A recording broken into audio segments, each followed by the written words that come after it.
I'm Soud with Fitness by Patty, and in this video I'm talking to new moms who may be starting to get back into running, and it's a really great exercise, great for your heart, great to help to clear your mind, and also help you to lose weight. Just get your me time back.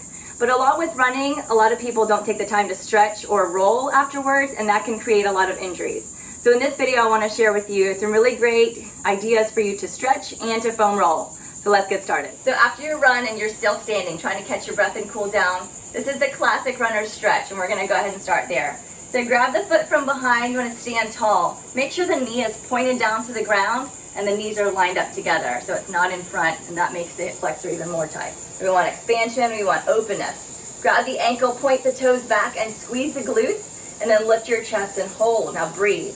In through the nose and out through the mouth. Hold this for 20 to 30 seconds, or just a few extra breaths, 5 to 6 breaths. Okay, and repeat on both sides. After that, find a bench or a chair or something nearby, something stable that you can throw your leg up on, and just hang on and lean forward. Now, a lot of times people will be stretching their hamstrings, which is another classic runner stretch. But again, to make sure you feel this and make it effective, let's look a little closer. So standing with your bottom foot facing forward, your top leg, you're going to point the toes up and maybe slightly into the middle. Now you just want to tip from the hips, lean forward. You already feel a stretch in the hamstring, and by pulling those toes up, you're activating the calves, so you get even more of a stretch, and you can reach down just as far as you're able to make sure you feel nice hamstring stretch. We're going to breathe here, 5 to 6 deep breaths, hold for 20 to 30 seconds, and repeat on both sides. Next, we're going to get into the hips, because those get really tight and they hold a lot of muscles while you're running. It's really important to get into there. So standing, hold on to something for balance. You're going to cross your ankle over knee and then go ahead and sit down. Lift your chest up and you'll immediately feel the stretch in those glutes. Pull the toes up so you keep your knees nice and safe. You're going to slide down with every exhale. Hold for 5 to 6 breaths or 20 to 30 seconds, and repeat on both sides. And then it's really important to make sure that you get your calves stretched out. They are the smaller muscles, but they work the hardest. So get to a wall or a curb or something you can put your foot up on and drop your heel down. If you're on a wall, just lean your body into the wall and press your heel down.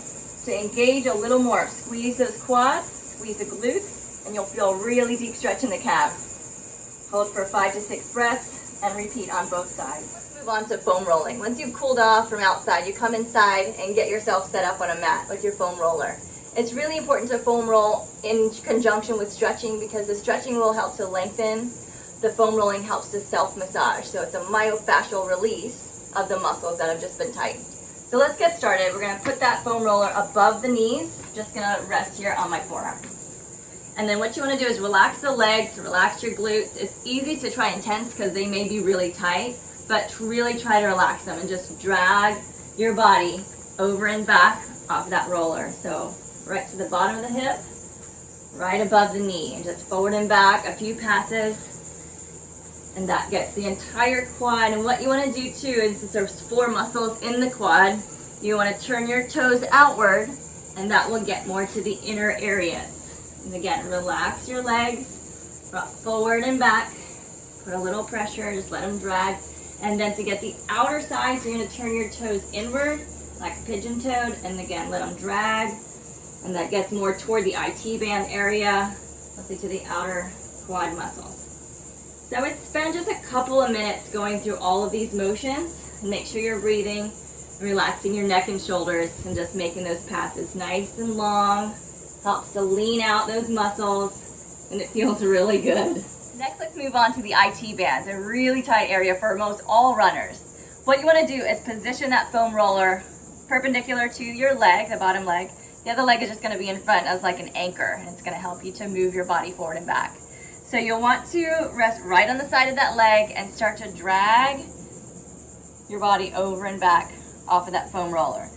To get really deep into this, and obviously you can release some of that pressure by putting some more weight into your hand, putting some more weight into your foot, but back and forth along the entire muscle, that whole side of the leg, all the way just above the knee.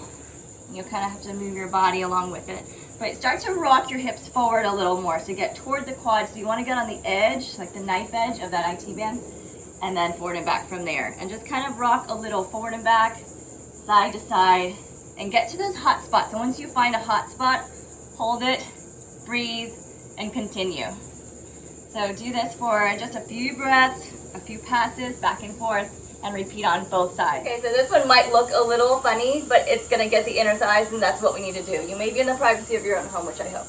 So get that foam roller positioned, again, perpendicular to the quad or to that femur bone, and you're just gonna roll it forward and back, right along the inside of that thigh, all the way up to that groin and right above the knee. Whew, want to put a little weight on it because these get really tight with running too, and we hold a lot of stress in our hips and our groin. It's just so good to help to release this. So a few passes back and forth and just rock your hips over and back. Do this on both sides. This is one of my favorite ways to use the foam roller, is to roll the calves. And there's many different positions we're going to roll the calves to. So starting with just sitting in an upright position, your legs are just draped over the foam roller. You got to use your hands or your fingertips and lift your hips off the ground and then roll forward and back. Give it a few passes, move yourself back a little more, get down. Do a little few passes here. Get to those hot spots and you'll find once you start to move your legs, then they'll start to pop up a little more. But what you want to do is, that's the middle. Now turn your feet outward, like duck-footed, and that gets the outside of the calves. You want to roll here too. You may find a lot more tightness. Get all the way up to just below the knee. And then we're going to change to the inside. So turn them in, pigeon-toed, and this gets the inner calves, which are typically most tight, because that's where the ball of that muscle is. And so get right over the belly of that muscle, give it a few passes, and try to relax those toes so the legs are really just draped on top. Forward and back, some long ones and some short ones. And if you find you have a hot spot on one side, I have one on the left side, I'm gonna cross over, give it a little extra weight. It does hurt, it hurts so good. But stay here and roll, and then do a little rock to the other side. Get that whole area, and then change sides. So there you have it, my post-run recovery guide for new moms getting back into running. I hope you've enjoyed this video, and I hope that you'll share it with your family and friends. Be sure to sign up for my free email newsletter at fitnessbypatty.com and follow me at Facebook and Instagram. I'll see you next time.